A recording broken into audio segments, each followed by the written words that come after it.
Welcome to Bed Crime Stories Podcast. I'm your host, T. I hope you guys are all doing well wherever you are in the world right now at this moment. Hey, before we get started, could you do me a favor? Hit that like button. It's a free way you can help me. Also, subscribe to the channel if you're not yet subscribed. Now let's dig in.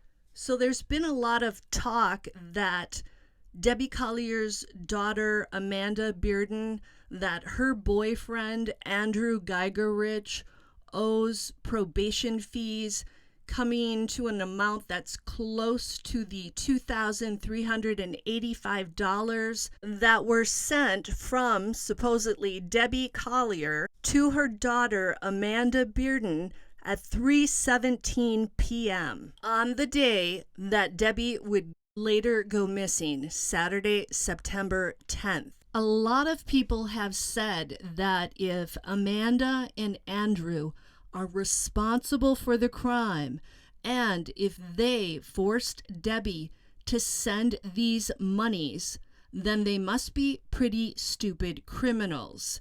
Note that Amanda Bearden and Andrew Geigerich have not been named suspects, nor have they been charged in connection with the case. So I thought it would be interesting to find out what the consequences can be for someone in Georgia who fails to pay their probation fines. Are the consequences so great that one would actually commit a crime like this to save themselves from those consequences? So here's what I found out. And if I'm shouting, I'm sorry, I've just heard that my volume isn't loud enough. So I'm trying to get my face right up to the microphone and speak as loudly as I can. So under Georgia law, a person's probation can be revoked for failure to pay their probation fees. But that's only if the person's failure to pay is based on willful non-payment, as opposed to the inability to pay.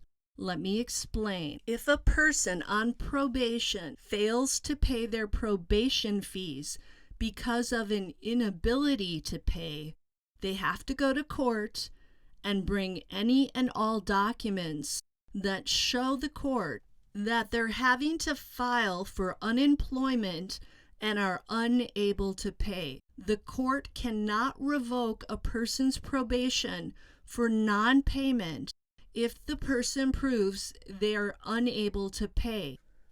But if the person isn't paying the fees, the probation fees, when they have the money available to pay the fees, the judge can indeed revoke the person's probation and send their butt right back to jail.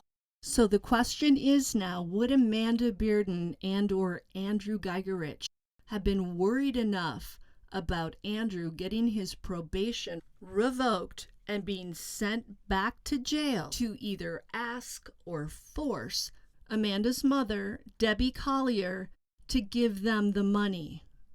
And would they have been so clueless to get just that amount from her and Steve Collier's account?